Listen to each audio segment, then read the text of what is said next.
Okay. Anak, magkuhan sa ako foundation concept ha para masabtan nimo. Okay. Nag-send ka sa ako mo nga mga topic, special products, binomial expansions, factoring, rational expressions, radicals, complex numbers, functions, and graphs. Okay? Now, unang-una, sabton sa ninatong binomial, unsa ning binomial?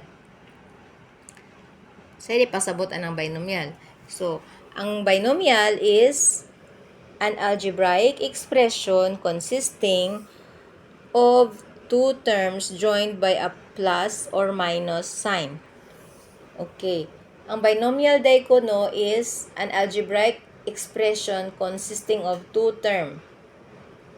Ang sagay ng algebraic expression? Kana algebraic expression is kana na siyang combination of variable and constant or numbers. Unsa na variable? Kana variable is mga values nga pwede na mausab-usab depende sa pangutana. Tungod kay mag-usab-usab siya mo nang gi-assign na lang sila letters. Pwede X, Y, Z, bisag depende sa imo, A, B, C, D. So usually letters ang assign sa variables kay magdepende lagi sa pangutana. For example, variable we're talking about variable. For example, we are sa problem nimo let x be the age of Gabriel. So ang edad ni Gabriel. Okay. X. Ngano X man? Because ang pangutana pilay edad ni Gabriel ni adtong 2024. That's one question. And then another question is pilay edad ni Gabriel 10 years from now. So that is the second question. So di ba maglain-lain ang edad ni Gabriel depende sa pangutana, maglain-lain imong tubag. We know that Gabriel was born in 2016. Di ba? So pila edad ni Gabriel ngadtong 2024? So mag-calculate ka karon pila edad ni Gabriel. And then 10 years from now, pila edad ni Gabriel na? Another na po the edad ni Gabriel, but the question is 10 years from now. So that's why tungod kay maglain-lain, posible maglain-lain ang answer, we assign them variables. Okay? Ang algebraic expression is mauna siya. Combination of variable and a number or constant. Constant meaning, from the word itself, constant, it won't change. Dili na maotro, constant gina siya. Okay? Mao yung gina siya, why ka usaban? Dili na nimo pwede i-less-than or minus kanang pagamyan padak-an, dili. Constant gina siya. Won't change. Variable is can vary. So that's why we call it variable. So balik ta, ang algebraic expression is a combination of variable and a constant. Constant meaning number, whole number. All right? So ang binomial expression kuno is an algebraic expression. Ang binomial kuno is an algebraic expression consisting of two terms. Unsa man ang term? So diba, I don't know if you watched the video what I sent you past few days.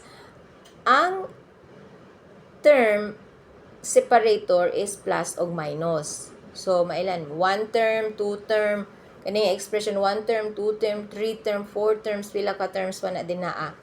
Pero ang mailhanan is kanang dapat gi-separate siya og plus og minus. Plus og minus only. Di manana nimo. So there is example kini. This is a binomial. By the way, kung anong binomial man ang tawag?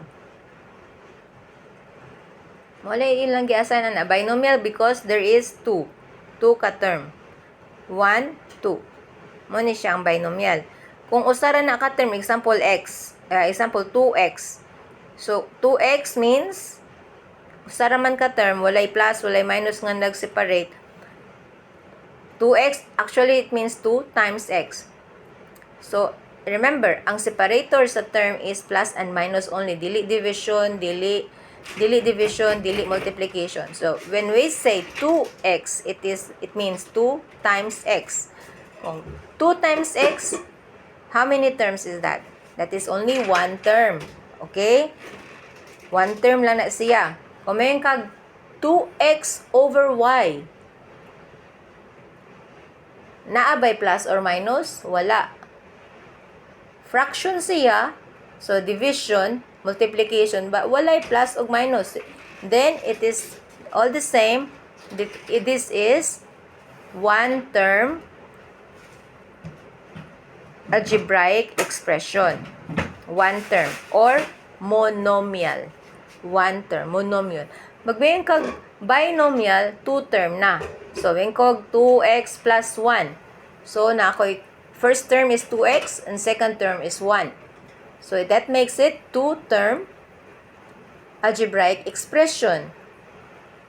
Why it is algebraic expression? Because if you take a look at that equation, 2x plus 1, there is variable and there is constant. So, combination of variable and constant. Correct? So, that is already algebraic expression. Tapos, napag-separator nga plus. Then, that make it two-term algebraic expression. Then, we call it binomial. Two-term binomial. If it is one term only, it is monomial. If it is three terms, trinomial. If it is more than three term, we already call it polynomial. Gabriel, na-discuss na ni nato before.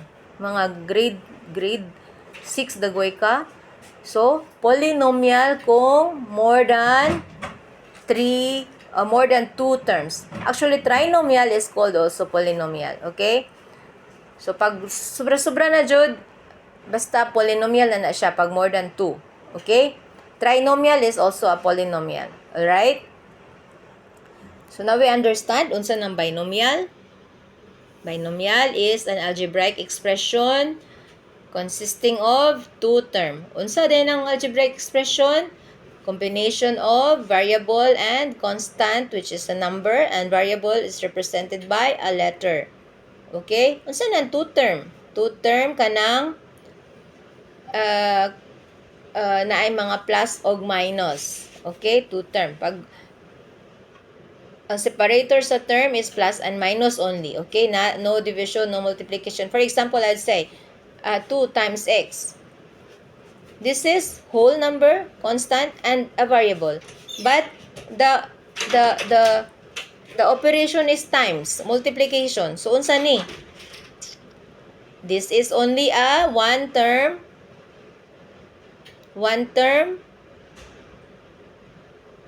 algebraic expression or monomial. Okay?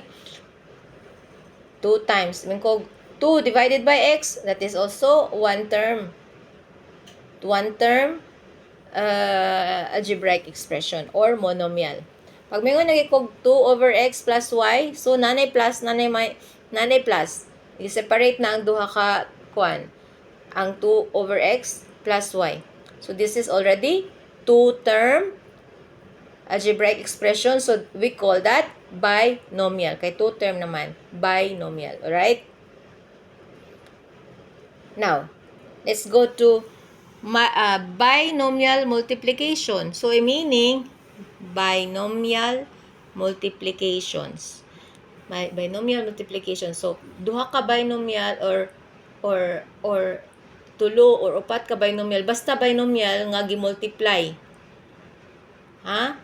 Muna siya ang pasabot sa binomial multiplications. For example, x plus 2 times y minus 2.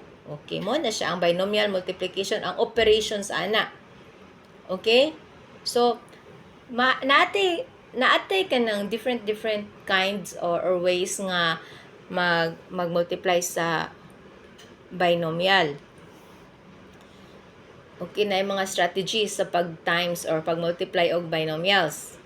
Pinaka-basic gyud nga method or way is kining FOIL method. So, look at this. This is one binomial here and another binomial here. Muna siya a perfect example. Multiplying binomial. See one binomial and one binomial and enclosed with a parenthesis both of them. So, unsa kay ng parenthesis pag sa algebra? Times.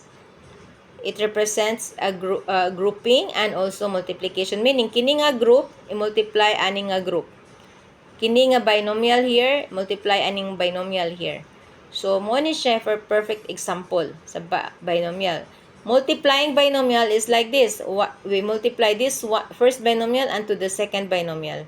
Okay, mo na siyang pasabot. So, ang pag-multiply na ay method.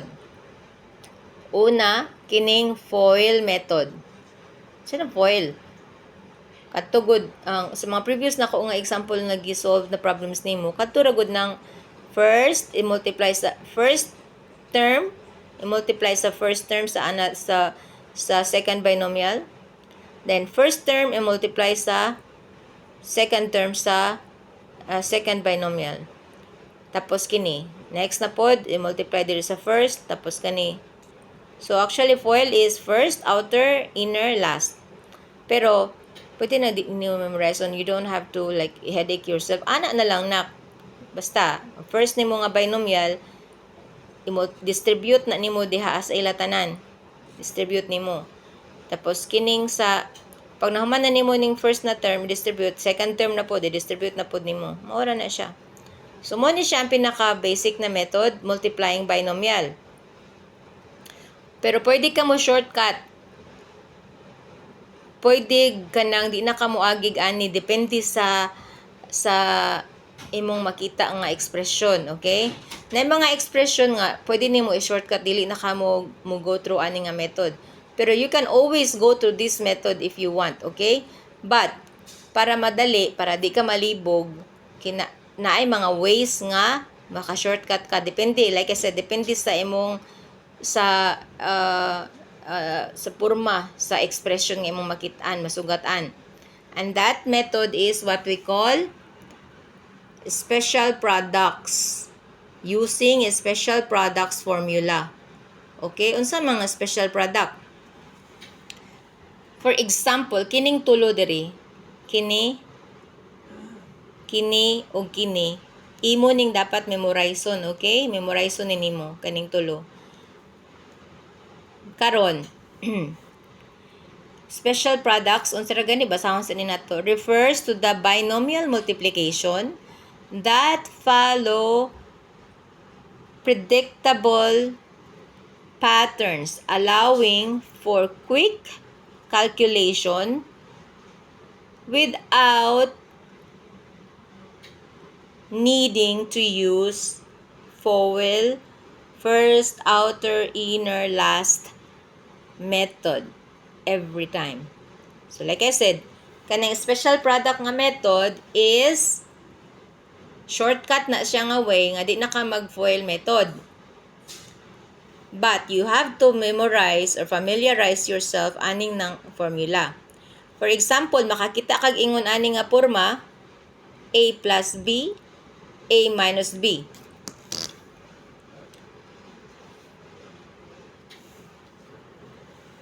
Pag makakita ka ani, it's called difference of square. Okay? Makakita ka anig A plus B, A minus B. Then kabalo na din ka. Nga kini siya ang simplified term ani is A square minus B square. Dili na kinahanglan mo ani mag times pa. Mag-ana pa. Pero if you want to go through this, you will still come up with this. Okay? Pero kung specific imong maestro nga magamit jud ka og katong kuan special products, then you will use special products. You will use the formula. Okay, example, makakita kag ingon ani A square minus B square nya maingon ang question is expand. So kabalo na din kas expanded ani. A plus B times A minus B. Di ba? So dapat imo jud ni memorizon. The same as this. Makakita kag ingon ani nga expression A plus B square, kabalo na din ka expanded. A square plus 2AB plus B. Takani. Expand. So, kabalo din ka. A square, kani siya A square plus 2AB plus B square. Kabalo na din ka. Imo lang dito siyang memorizon. Okay? Hasta ni. A minus B. Makakita kag ingon aning A minus B equals, ang inani na din ng porma.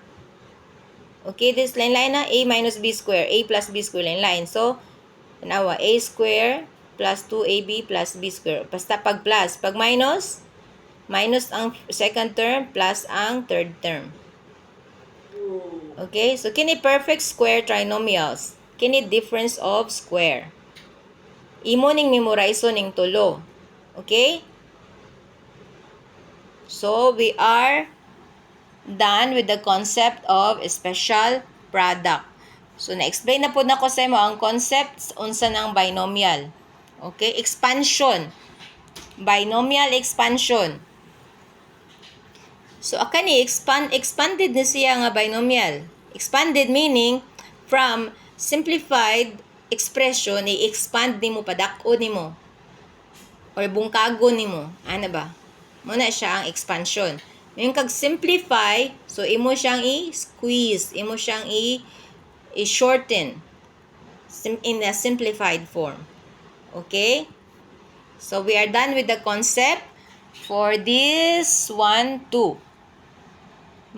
Siguro makakover po din natong factoring. Okay? But, I just explained to you concept of special products. Unsa na siya? Tulo ka formula ang special product. Difference of square and perfect square trinomials. Na ay plus o na ay minus. Memorize sun jud ni nimong tulo. Alright? Unya,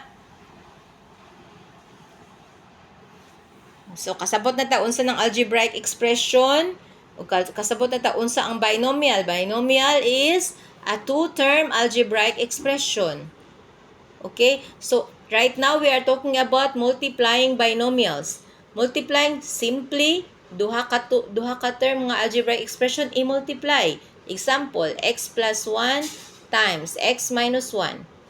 Diba? Ang x plus 1 is first binomial, x minus 1 is the second binomial. So we just multiply them.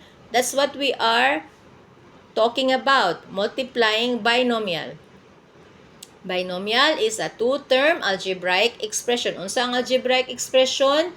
Combination of variable and a number or whole number. Okay? Algebraic expression, combination of combination na siya og letters og number. That is algebraic expression. 2x is an algebraic expression but it is only one term. It is called monomial. Pag may nakag 2x plus 3, that is already, you see x, meaning that there is variable, and you see the number, that is whole number, but meron nang siyang plus or minus. Let us say minus 2. So, that would make it a two-term binomial and a two-term algebraic expression and we call it binomial. Pag one-term, pilon sa gitawag, monomial. Pag two-term, binomial. Pag three-term, trinomial. And more than two-term, we also call this 3, 4, 5, 6, 7, 8, 9, 10 terms. We call it polynomial. Poly means daghan. Mono means 1. Bi means 2. Tri means 3. Okay? Understood, anak?